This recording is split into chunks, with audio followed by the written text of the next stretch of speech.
पौराणिक कथाओं के अनुसार भगवान राम ने त्रेता युग में सारे कार्य संपन्न कर लिए थे और उनकी सारी लीलाएं समाप्त हो चुकी थी। धरती पर उनके जीवन की अवधि भी समाप्त होने का समय आ चुका था। लेकिन समय समाप्त होने के बाद भी मृत्यु के देवता यमराज भगवान राम के समीप उनके प्राण हरने नहीं आ पा रहे थे, क्योंकि रामदूत हनुमान भगवान राम के प्राण रक्षक थे, जो स्वयं महाकाल का एक रूप है और महाकाल से उनके आराध्य भगवान राम के प्राण छीनने की हिम्मत ना तो किसी काल में थी और ना ही किसी अन्य देवता में। काल चक्र और समय चक्र को आगे बढ़ाने के लिए भगवान राम की मृत्यु होना जरूरी था। ऐसे में भगवान राम ने एक उपाय निकाला और अपनी एक अंगूठी महल के किसी छेद में गिरा दी और हनुमान जी से बोले, हनुमान, मेरी प्रिय अंगूठी धरती में वहां उस छेद में चली गई है।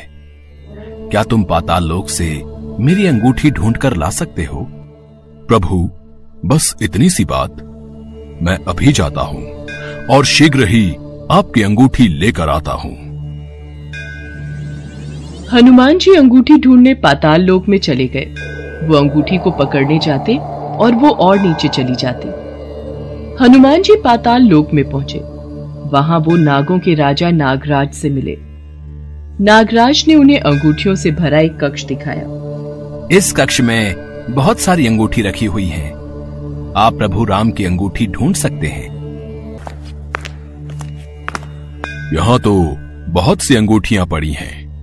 इनमें से प्रभु राम की कौन सी है, ये मुझे देखना होगा। राम जी की युक्ति काम आ गई। हनुमान जी अंगूठी ढूंढने लगे। इसमें उन्हें काफी समय लग गया। हनुमान जी को अयोध्या में न देखकर यमराज ने अयोध्या में प्रवेश किया और वे एक संत का रूप धारण कर भगवान राम जी के महल में पहुंच गए।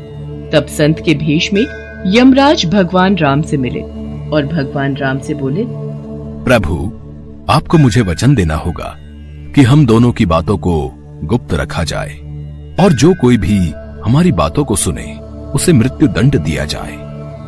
आप निश्चिंत रहिए, मैं इसी क्षण सभी द्वारपालों को बाहर भेज देता हूँ। राम जी ने लक्ष्मण को बुलाया और उनसे कहा, लक्ष्मण, ये मुनिवर मेरे साथ कुछ गंभीर वार्तालाप करना चाहते हैं।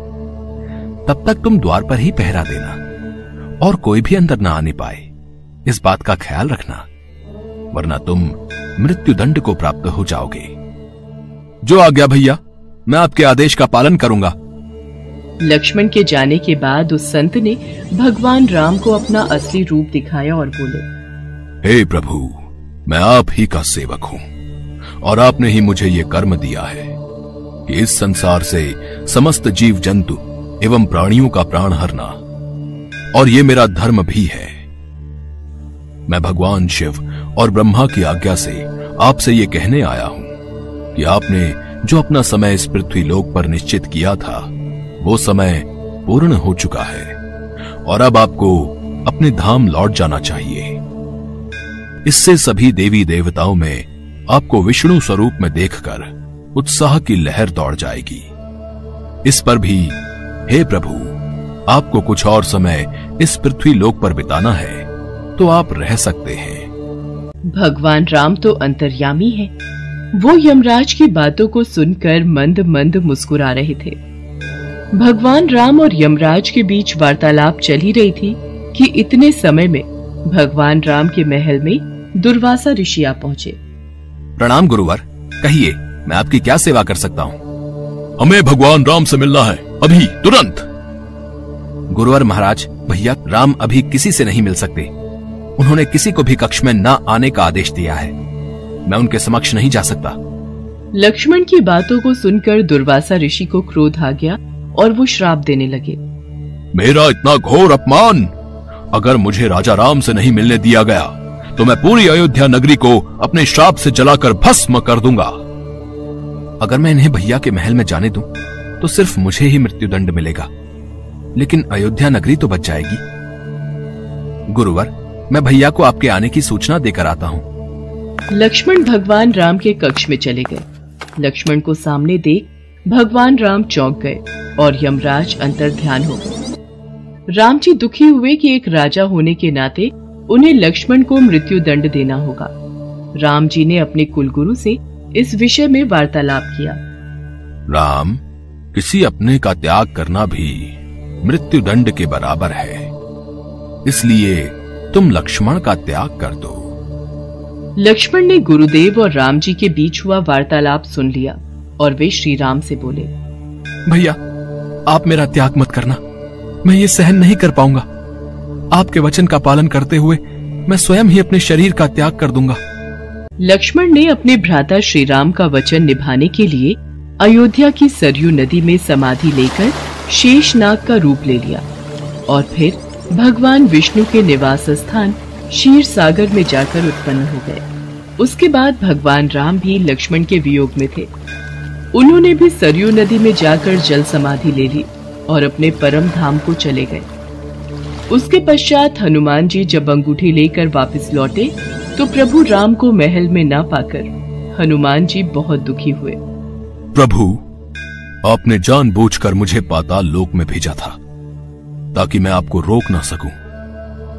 प्रभु, आपकी आज्ञा पाकर मैं धरती पर ही रहूंगा और जहां कहीं भी आपके नाम का भजन और कीर्तन होगा वहां मेरी कृपा हमेशा बनी रहेगी।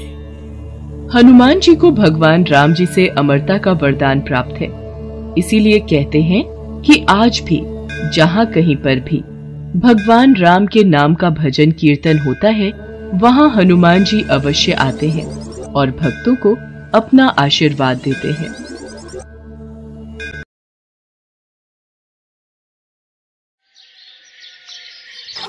एक बार भगवान विष्णु क्षीर सागर में शेषनाग पर विश्राम कर रहे थे। देवी लक्ष्मी उनके सम्मुख ही विराजमान थी। तभी ब्रह्मा जी के साथ अन्य देवता उनके समक्ष पधारे। जय ब्रह्मदेव। हे सच्चिदानंद, हे सृष्टि पालक, पापी रावण से पीड़ित होकर ये पृथ्वी, ऋषि, मुनि, देवता, गंधर्व सब आपकी शरण में आए हैं। इनकी रक्षा कीजिए भगवान। रक्षा कीजिए प्रभु, हमारी रक्षा कीजिए। रक्षा कीजिए प्रभु, हमारी रक्षा कीजिए। पृथ्वी पर सत्य का नाश हो रहा है प्रभु। पृथ्वी पर पाप की शक्तियां बढ़ रही हैं। लंका के राजा रावण ने तीनों लोकों में आतंक फैलाया हुआ है। देव, दानव, मनुष्य कोई उस पापी रावण के सामने टिक नहीं पाता, क्योंकि स्वयं ब्रह्मा और महादेव ने रावण को वरदान दिया है कि रावण की मृत्यु देव, दानव, नाग, किन्नर किसी के हाथों नहीं हो सकती। प्रभु, आपकी सृष्टि का भार उठाना मेरा परम धर्म है, पर जब पृथ्वी पर धर्म की जगह अधर्म अपना स्थान बनाने लगे तो मैं भी डोलने लगती हूँ। मैं अधर्म का भार कैसे संभालूं प्रभु? पाप की अग्नि से मैं जलने लगी हूँ। प्रभु, मेरी रक्षा कीजिए। पृथ्वी त्राहि त्राहि कर रही है प्रभु।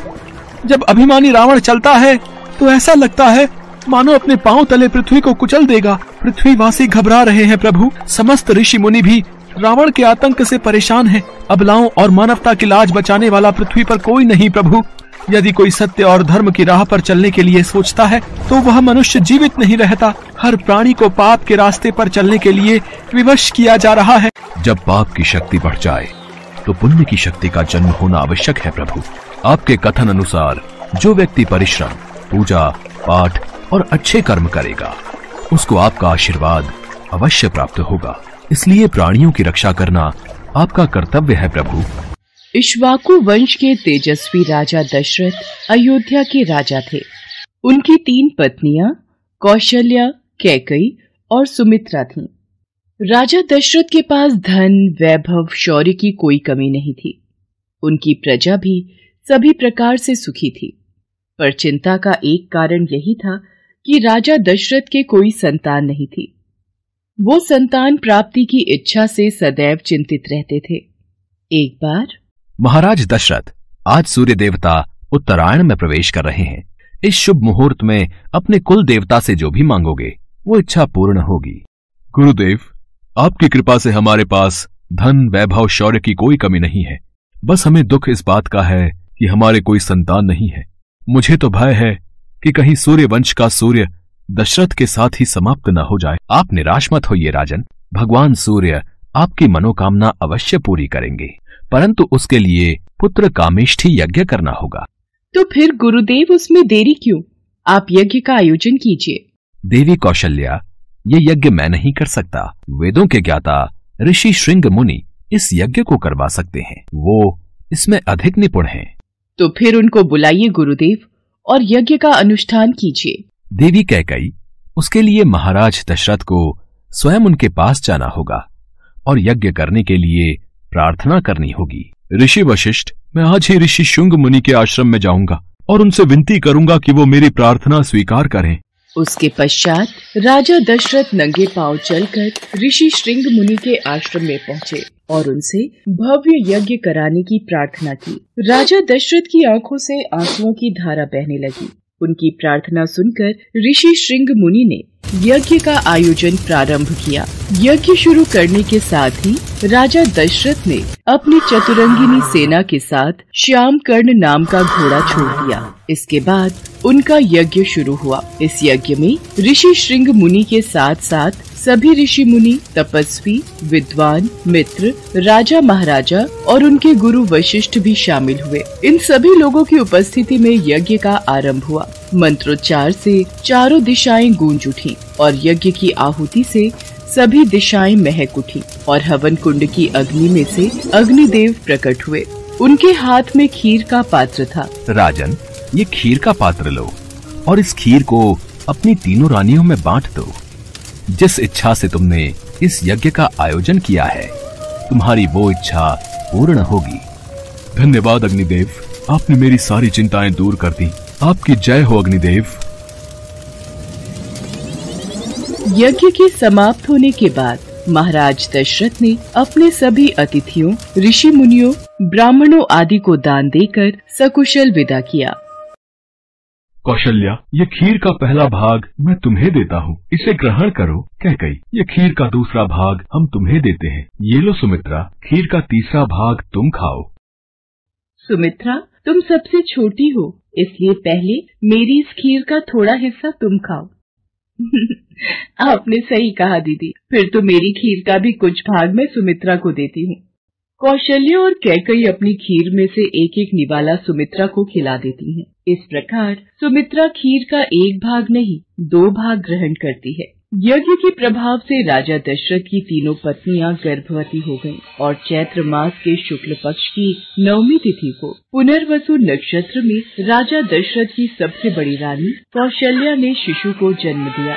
वह शिशु बेहद ही आकर्षक और तेजस्वी था और वह और कोई नहीं बल्कि भगवान विष्णु का ही स्वरूप था। इसके बाद रानी कैकेयी ने एक पुत्र और रानी सुमित्रा ने 2 तेजस्वी पुत्रों को जन्म दिया।